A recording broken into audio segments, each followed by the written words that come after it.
नमस्कार, times of Swaraj में आप सबों का स्वागत है और मैं हूं संतोष सिंह। और आज हम टाइम्स ऑफ स्वराज में चर्चा करने जा रहे हैं कि शिक्षा विभाग और शिक्षकों के बीच जो नूरा कुश्ती चल रहा है, उस नूरा कुश्ती का परिणाम क्या निकलेगा कहना मुश्किल है। लेकिन दो कदम आगे दो कदम पीछे हटते हुए तो विभाग दिख रही है। लेकिन बड़ा सवाल मेरे लिए ये है कि ये जो नूरा कुश्ती है और उस नूरा कुश्ती को के बाद जो रिजल्ट निकलने वाला है, परिणाम सामने वाला है, आने वाला है, आपकी स्वार्थ सिद्धि हो जाएगी। आप जो चाहते हैं हो सकता है कि वो भी हो जाए। विभाग भी जो चाहता है, विभाग का सेक्शन ऑफिसर्स, उसकी भी सिद्धि हो जाएगी, उसका भी पॉकेट गर्म हो जाएगा। कुछ भी कर लीजिए, कुछ न कुछ वो अपना स्पेस बना ही लेगा। लेकिन उस वक्त भी मेरे जैसा पत्रकार के पास सवालों का ढेर सारा पिटारा रहेगा। सवाल करना और पूछना छोड़ने वाले नहीं हैं, क्योंकि बहुत सारे शिक्षकों का हम इनबॉक्स में बहुत सारा मैसेज देखे, जिनको मास्टरवा कहते थे, आज वो भी कह रहे हैं कि नहीं, आज हमको संतोष जी समझ में आया कि आप कि मास्टरवा कहने का मतलब क्या था। आज कितनों मास्टरवा कह दीजिए, हमको कोई दुख नहीं होगा। देखिए श्रीमान, आप फिर मुझे पहचानने में गलती कर रहे हैं। देखिए, हम अब बुनियादी सवालों के लिए लड़ रहे हैं। आपको लग रहा होगा कि आपके जो डिमांड्स हैं, आपके जो स्वार्थ हैं, उसके साथ मैं खड़ा हूँ। ऐसा नहीं है। मैं कदापि खड़ा न था न हूँ।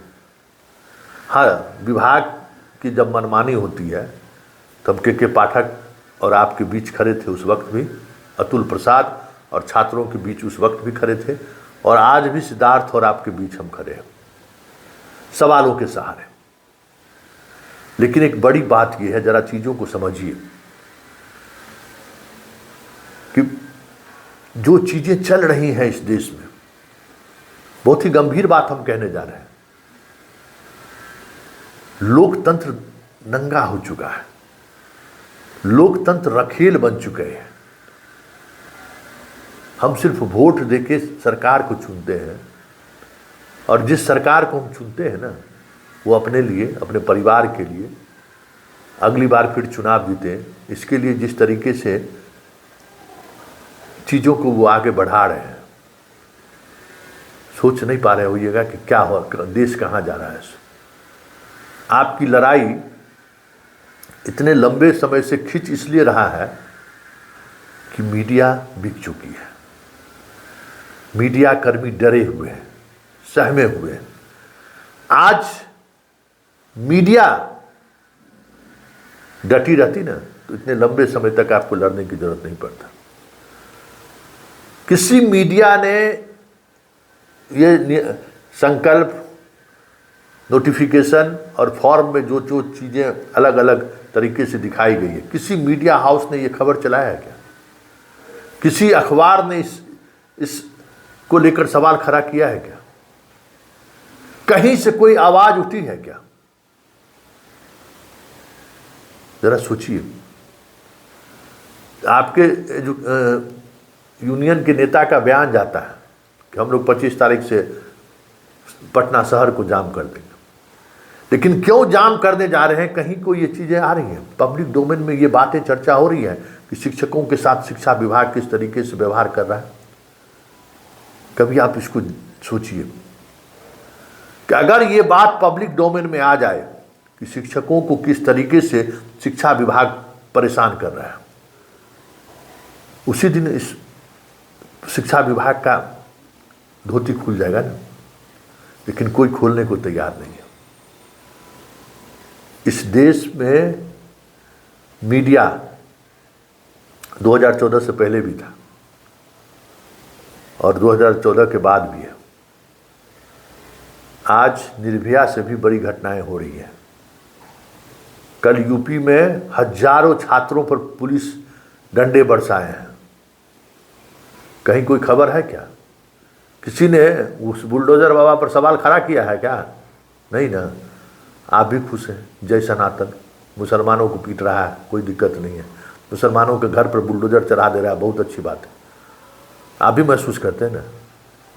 तो एक बात समझ लीजिए, सत्ता जाति के नाम पर जब गुंडागर्दी किया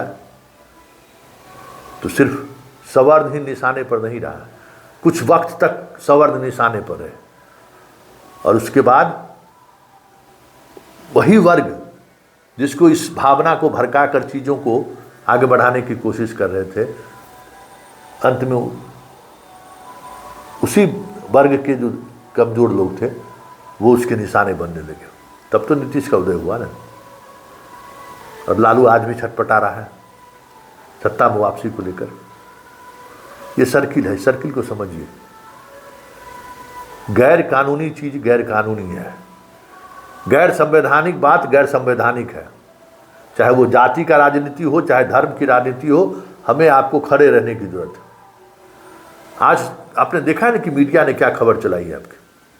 मीडिया सिर्फ इस बात को अगर खबर चला देता कि इस ट्रांसफर पॉलिसी में क्या क्या चीज़ें आई हैं, आज मीडिया क्या कर रहा है कि सुनील कुमार जो कल कहे वही बयान का हवाला देते हुए कह रहा है कि भाई सब चीज़ बदल रहा है, लाभ मिलेगा। अरे भाई चल रहा है, सब कुछ फॉर्म भरा रहा है, कहीं कोई आधिकारिक तो बयान आया नहीं है, वो आधिकारिक बयान भी नहीं है। इस बात को समझिए कि इस लोकतंत्र में मीडिया का मजबूत रहना कितना जरूरी है।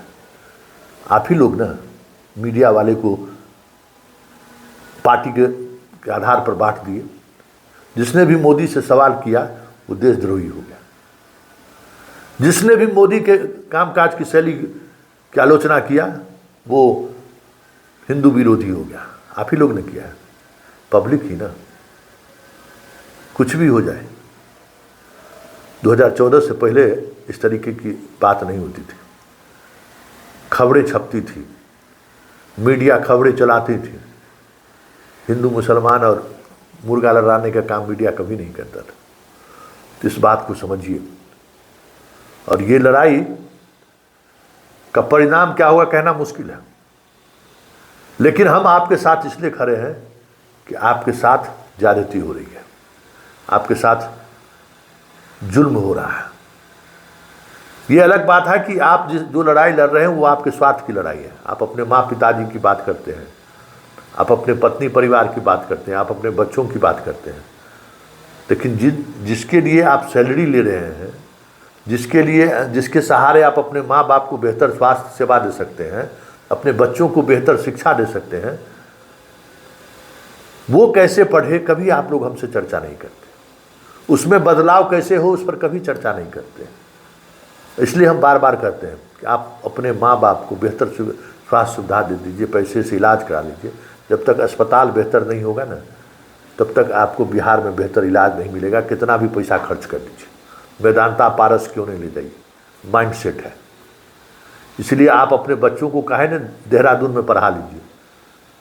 अगर आपका पड़ोस का बच्चा नहीं पढ़ा ना, तो आपके उस बच्चों की पढ़ाई का कोई मतलब नहीं रहे, उसकी ज़िंदगी अधूरी रह जाएगी, उसका सपना अधूरा रह जाएगा। ये सत्य है, ये करवा सत्य है। इसलिए चलिए लड़ाई हम सब लोग मिलकर लड़ रहे हैं, लेकिन ज़रा उस 1 करोड़ बच्चों के बारे में भी सोचिए। एक लखीसराय के आंदोलन के दौरान उस बच्ची की आवाज़ आज भी मेरे कानों में गूंजता है। बोल रही थी कि सब लोग अपने जितने हैं सबको अपने बच्चे को प्राइवेट स्कूल में पढ़ाएंगे, लेकिन बात जब नौकरी की होती है तो सब लोग सरकारी नौकरी के लिए भागम भाग बचा लेते हैं। वो बात आज भी मुझे कानों में, जब कभी हम शांत मन से सोचते हैं तो उस बच्ची की आवाज़ मेरे कानों में गूंजने लगती है। इसलिए वक्त है, चलिए फाइट इट, बेहतर रिजल्ट निकलेगा।